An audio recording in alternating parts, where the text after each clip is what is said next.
فرمائے دیواروں اور محرابوں پر قرآن مجید لکھنا اچھا نہیں اور مصحف شریف کو متلن کرنے میں حرج نہیں، بلکہ بنیت تعظیم مستحب ہے۔ اس کو سمجھیں، دیواروں اور محرابوں پر قرآن مجید لکھنا اچھا نہیں ہے۔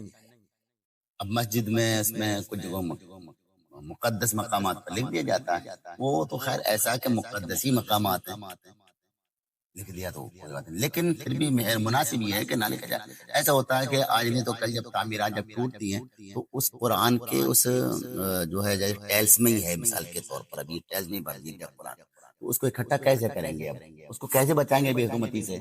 گرنے سے کیسے بچائیں گے؟ جب میں اس کی تعمیر جب بدلنے کا معاملہ آیا، توڑنے کا معاملہ آیا، خاص کر مکانوں کا تو بہت جلدی توڑنے کا معاملہ آ جاتا ہے، بدلنے کا۔ ابھی کسی نے کتنا بھی اچھا کر کے اپنے حساب سے بنایا ہے، پتہ لگا اس کو جو ہے بدلی ہو گئی، وہ دوسری جگہ اپنا مکان بنانے لگا، یہ بیچ کے چلا گیا، تو دوسرا اپنے سے کم کو بدلی کر دیا، کچھ نہ کہیں توڑ دیا، کہیں بنا دیا۔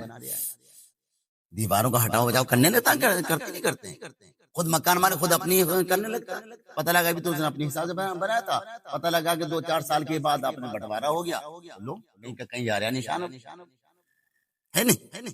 تو دیواروں میں یہ تبدیلیاں ہوتی رہتی، اس لیے دیواروں میں لکھا نہ جائے، قرآن اس لیے منع کیا گیا ہے کہ اس کی بے ادبی ہونے کا زیادہ امکان ہے، توڑنے کا، دیوار کو ہٹانے کا معاملہ آئے گا، اور پھر ان آیتوں کو کیسے سمیٹ کے رکھیں گے آپ؟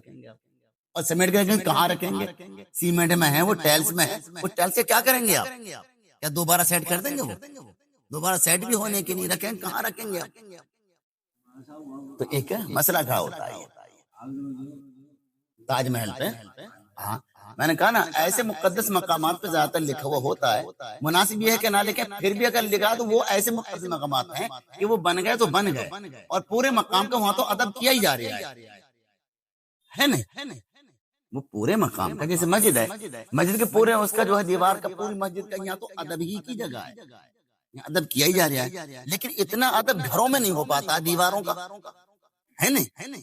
بدلنے کا بھی چانس زیادہ آ جاتا ہے، توڑنے پھوڑنے کا بھی چانس زیادہ آ جاتا ہے گھروں میں، اس لیے جو ہے دیواروں میں لکھنے کو جو ہے منع کیا گیا ہے۔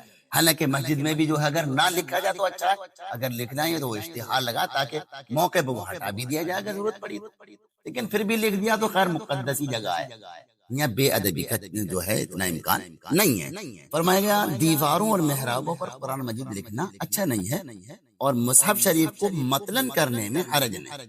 متلن کرنے کا مطلب یہ کہ قرآن مقدس کو لکھ رہے ہیں تو سیاہی سے عمومی طور پر لکھا جاتا ہے، روشنائی سے انک سے لکھا جاتا ہے، تو اس کو بجائے اس کے سونے کے پانی سے لکھیں، بجائے اس کے چاندی کے پانی سے لکھنے لگیں، سونے کے تاروں سے لکھ دیتے ہیں، تو فرمائیے اچھا ہے، اس میں کوئی حرج نہیں، اس میں تو قرآن کا اور تعظیم ہے، تعظیم کی نیت سے لکھ رہے ہیں، خوشنما بنانے کے لیے لکھ رہے ہیں، خوبصورت شکل میں لکھ رہے ہیں، تو یہ سونے کے تاروں سے لکھنا یا چاندی سونے کے پانی سے لکھنا تو یہ خوبصورتی بڑھانے کے لیے ہے، اور اللہ کے کلام کو جو ہے خوبصورت بنا کر لکھیں، اتنا اچھا لکھیں تعظیم طور پر، یہ تعظیم ہے اس کی اور اچھا ہے، اس میں کوئی حرج، تو اس لیے فرمایا کہ مصحف شریف کو متلن کرنے میں حرج نہیں ہے، بلکہ بنیت تعظیم ہے اور اچھا ہے۔